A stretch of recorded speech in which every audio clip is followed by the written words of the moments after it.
Thank you, Francis and Sarah and Betsy, so much for bringing us here, and thank you to the previous presenters as well, and to all the participants, to the presenters of the 3 times, I guess. And I've been sort of rewriting my presentation as we go, since there's already so much to think about. I'll pick up on some themes that the previous 2 presenters raised specifically, and certainly I think everyone this morning as well, having to do with sort of bringing the study of Buddhism, the teaching of Buddhist studies, into broader conversation with the humanities at this moment, and in the sort of institutions that we have a chance to teach at. And specifically, I'll focus on graduate education here and look at a experiment. And in case I forget to say it, I would say that it's sort of like a failed experiment overall. I'm not being triumphant in my the teaching I'm talking about here. But I'll come to that later. And I'm going to frame the experiment in a series of graduate, teaching PhD students, a graduate series in Buddhist studies and social theory that I ran last year. It was about 60 hours of seminar time over 2 quarters. I'm in the University of California system, so 2 quarters. And I'll come to speaking off the slides in a sec. But let me just sort of pitch the class to you, the issues, sort of in the way that I would to them. And then I'll look back up. Okay, so a unique product of colonial relations and forms of power, Buddhist studies is positioned to not just follow, but to lead a collaborative pursuit of what Alejandro Vilega has called the radical exteriority of the human sciences, the humanities and social sciences. The teaching and doing of something called Buddhist studies pushes persistently, I think as we all know, towards what folks like Walter Bugnolo calls acts of epistemic disobedience that de-link scholarly epistemologies from the universalist claims of the modernist staging of the West. And I think we've already been talking about that quite a bit today. But I'll suggest that we rarely think about the place of such de-linking and the forms of critique that amplify such work as part of our graduate curriculum. I'm speaking for myself, not for you. Indeed, as J.Z. Smith alleges, we in religious studies more broadly rarely think or articulate our curricular goals except for the introductory course and the terminal dissertation in religious studies. Everything in between is sort of up and open and subject to debate and the idiosyncratic kind of nature of our institutions and our students. So this afternoon, I'd like to think with you about ways that graduate programs in Buddhist studies might more actively emphasize training in critique, alongside more traditional and certainly still vital training in languages and whatever historical, ethnographic, or area studies methods and models are appropriate to our work and that of our students. Right. Okay. And so because of time, there's many objects of critique we could get into and that we ought to think about. But let me just kind of focus as much as I can on a fundamental, I would say even geologic kind of firmament, like logic of difference, that produced Buddhism as an object of academic inquiry in the first place, and that is this 19th century invention of the West and the non-West, this binary that seems to be at the root wherever we go in anything we want to say in the humanities and social sciences, certainly in the way that we organize our professional societies, our departments, our curriculum, and so on. So this is the sort of pitch I would make to my students, so you can just gap out, you know this stuff as well. So as Tomoko Masuzawa and many others have shown, in the rubric of world religions and universal history, capital H history, and the expectations of romantic Orientalism, Buddhism was invented at the height of European colonial presence in the 19th century, part of a grand project to universalize pluralist topographies of human difference, which always map the rest and the rest into incoherent but enduring sets of racialized, spatialized, and evolutionary categories. And as you most likely know, as the 19th century progressed, Buddhism and its academic study helped undergird Darwinian-inspired hunts for origin and social evolution to the pluralist visions of universal religion and culture. Then and now, Buddhist studies and the topography of knowledge that it makes visible help articulate such differences, but also, interestingly, have traditionally occupied both sides of the West and the non-West, right? So there's what I want to kind of emphasize and dwell on and hopefully think with you is that Buddhism helped articulate differences between the West and the non-West in the humanities and the social sciences, but it was unique among quote-unquote religions from the non-West for helping to articulate the West's own history, right? Buddhism was a rational exception to the irrationality of the non-West. It was pulled from the pantheon of idolatry and idolatrous kind of backwards tradition. It had something to offer both in terms of providing a historical origin and a future to the modernist kind of desires of this ideology. You guys know all this stuff, right? But because of it being liminal, Buddhist studies, I think, has an opportunity for critique that is quite unique and ought to be better exploited in our graduate training. It's kind of the thesis I'm kind of working with here. Okay. So we know, of course, and we now have many rigorous scholarly descriptions of the colonial-derived and Eurocentric genealogies of Buddhist studies and its Orientalist history and so on. We most likely all teach such scholarship in our classes, and we tend to reference them as part of our professional sociality in spaces like this, to comfort ourselves that we are acknowledging the power-laden location and relations of our field and of us in our field. But do we have a single example as yet of scholarship in Buddhist studies that disowns this intellectual legacy? Have we even contemplated what the doing of Buddhist studies could look like by disavowing the colonial and imperial conceptual apparatus? We have, but I'm sort of thinking of models. How can the doing of Buddhist studies, focused on whatever era and on whatever place, de-link from what Prasanjit Dwara alleges is the dominant, and I would say singular, object of the humanities and social sciences, the rise of the West? Buddhist modernism. Contact with the West equals an epochal change in Asia into the modern. These are all parts of the language that we're using, right? So can anything be uttered outside of the universalist claims of capitalist modernity, of what Timothy Mitchell calls its metaphysics? A distinction between real and representation. We get so granular with the sort of lens through which we do the humanities and social sciences. And what is the Buddhist studies outside of that? What's possible? And what then? Instead of simply continuing to name the Eurocentric genealogies of this clumsy object called Buddhism, I'm sort of exploring leaning into new spaces of the imagination in graduate teaching. The ruins of a decolonized Buddhist studies, just as one example, maybe left in a heap on the floor, could become the staging ground for leading the humanities and social sciences in reappraising its tools and objects. Think of work being carried out in our sister disciplines, such as the anthropology of Islam, which have radically challenged our conceptions of the genealogies of religion and secularism, for example, of agency in the public sphere, and of the myth of modernization itself. Think of the work of critiques of indigenous and feminist studies with scholars to deeply trouble the exclusive authority of instrumental, empirical, and distinctly masculinist mechanizations of empiricism. So with all these kind of sister and adjacent critical subfields in mind,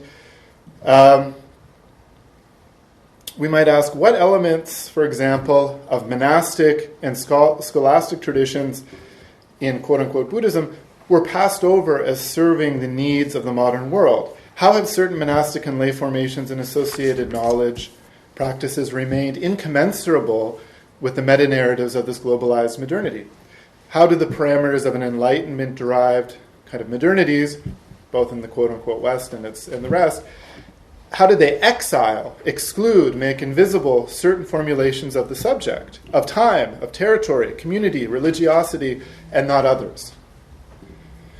So as we I think all know, most of the primary sources that our work engages, certainly in the quote-unquote pre-modern era, at best fits uncomfortably in the territory of religion or the political, the private or the public, the imperial or colonial or its aftermath, the West or the non-West, never mind religion, and so on.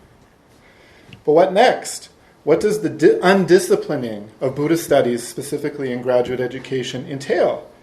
Both for our students, for the doing of Buddhist studies, if we if we want to use that. And also, most importantly for me, across the humanities and social sciences.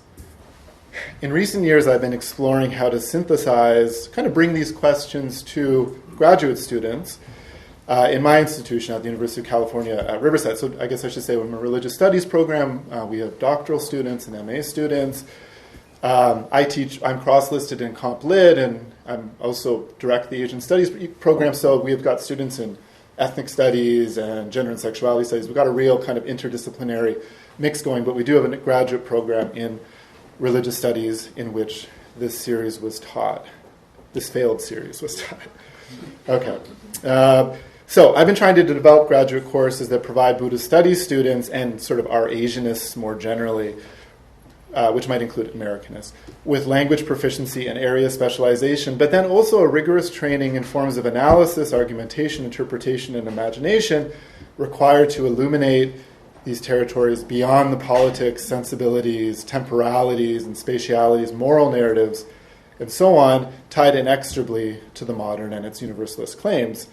And specifically, together with them, I've been trying to imagine what tools are necessary to think about the otherwise of enduring universals associated with specifically secular humanism, liberal models of human agency, pluralist representations of race, religion, thinking about Asian religions outside of the ethno-national subject, the and of Buddhism, Tibetan Buddhism, or whatever, and specifically a unilineal, singular model of history, which are all fundamental and granular firmament in the humanities and social sciences more broadly.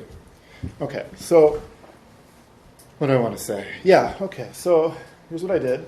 And this was part of we just redid, very of our conversation, we just abandoned our old East-West curriculum in our doctoral program. So students either did the West or did the East. Occasionally you dip the toe in the other as part of a course requirement.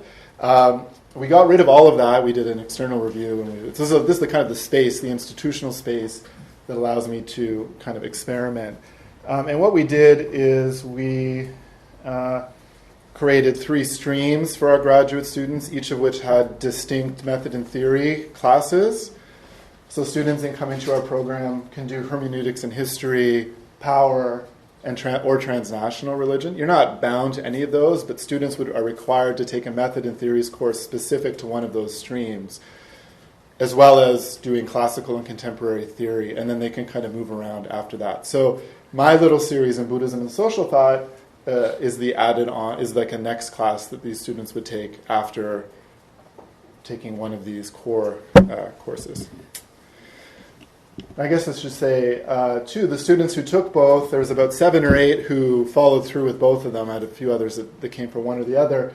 And they included students I work with who are working on everything from the biographies of Matik Labdrön in Tibet, in Mongolia, to folks looking at Buddhism in secular spaces like prisons and protest spaces in America, to transnational yoga studies, queer theory, and Asian religiosity in Southern California. Just a whole breadth of students coming here. And also as part of the class was just a heavy dose of kind of professionalization, which I'm not going to talk about here. Okay, so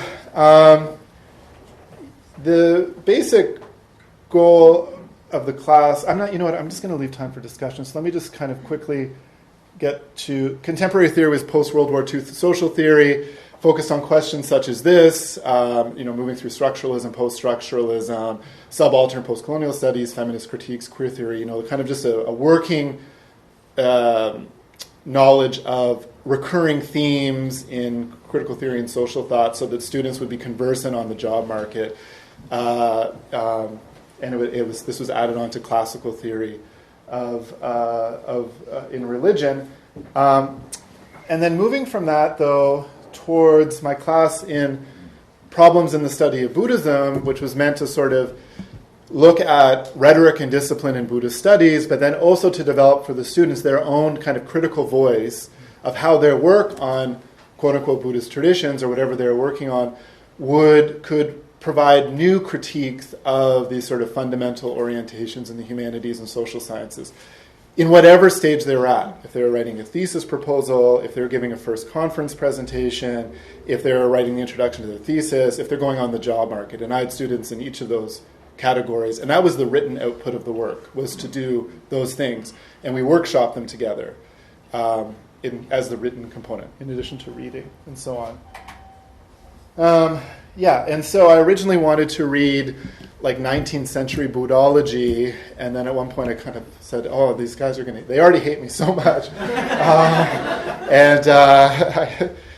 So what I decided to do was instead read as many award-winning books in Buddhist studies from the last 10 to 15 years, and read them through this lens of contemporary social theory that we've done before, to understand how those works are positioning their own quote-unquote interventions, both in Buddhist studies and more broadly in the humanities and social sciences.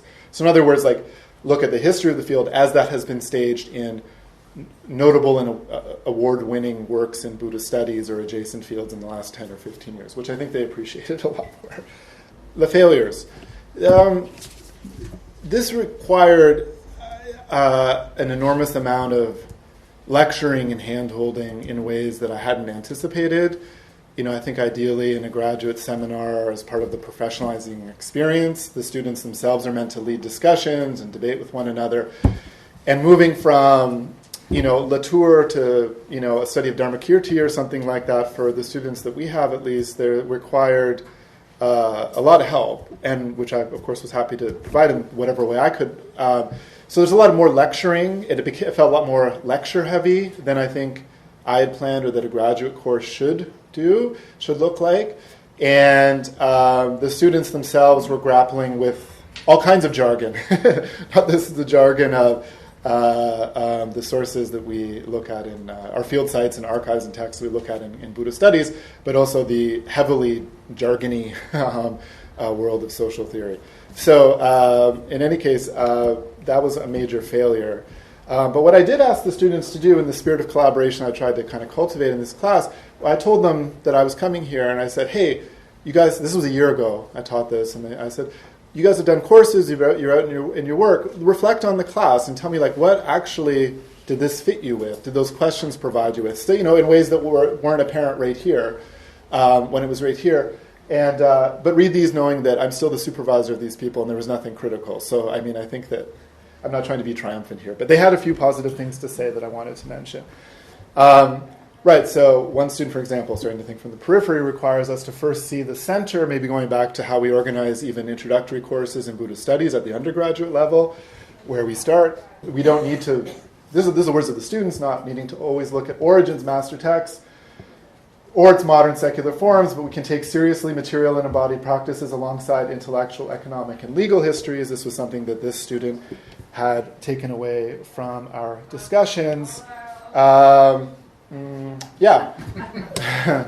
Right, so, just calling the class Problems of Religion, this student thought that, kind of did some work, I guess deconstructive work,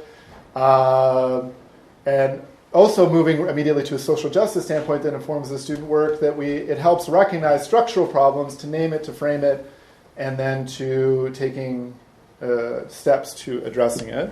I promise there's not too many of these. Also, of course, what's the canon, right? What is the canon?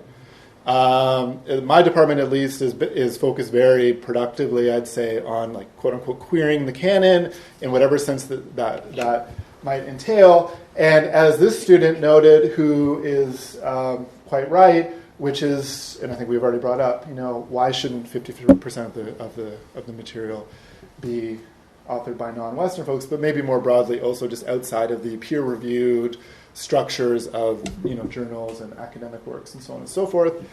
And I'm going to sort of summarize some of the takeaways of this in just 20 seconds. So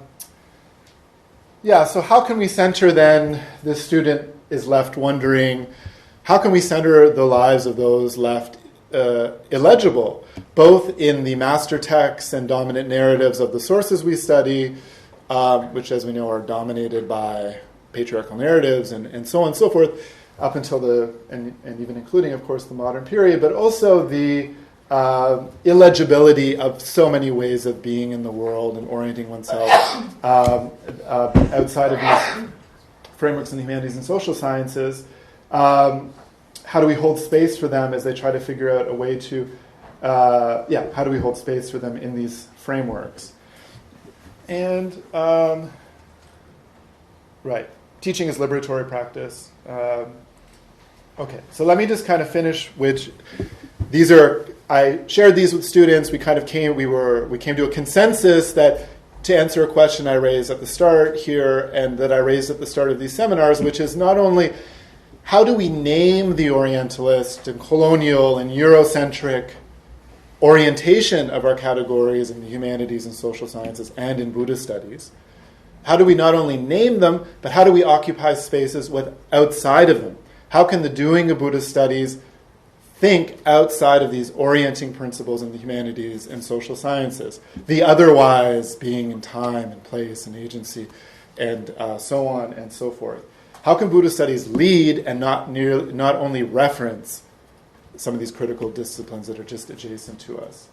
And here are some of the things that came up that I'll just name here. So theorizing from the frontier and those with place and first names. In other words, not just capital F Foucault, not just capital M Marx, but with, as one of my students is thinking about, female Vipassana teachers like Dipama and Munjaji in Burma, for example, and drawing on the work of Locke and Biel, for example, in The Anthropology of Becoming, of thinking with those that are excluded from structures of authority to kind of inform our social theory.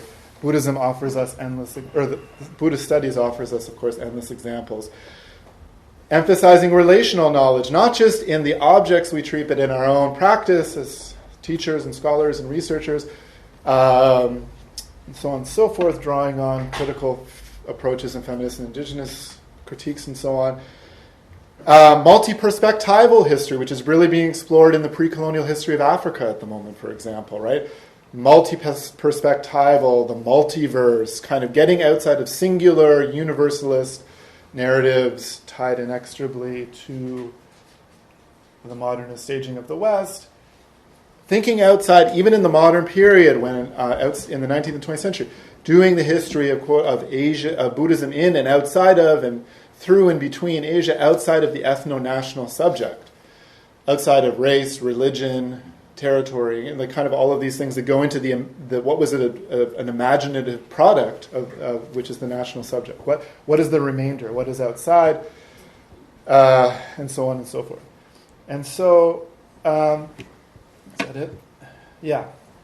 So these are themes that persist for the students that I engaged with, even if the class itself, I would say, largely failed. In hindsight, where we get a lot of our clarity, I guess, in our lives, these themes remain, I think, very promising to the doing of graduate education in Buddhist studies, to training students who will then go on themselves, hopefully, to get jobs successfully, be legible to hiring committees, teach students, and do work in Buddhist studies, that they might kind of drive forward our collective conversations in the humanities and social sciences, kind of occupy new spaces that don't just name and point to problematic genealogies, but sort of push us and take us into new spaces more broadly. So this is kind of this maybe fraught project, but one that I explored. So thank you.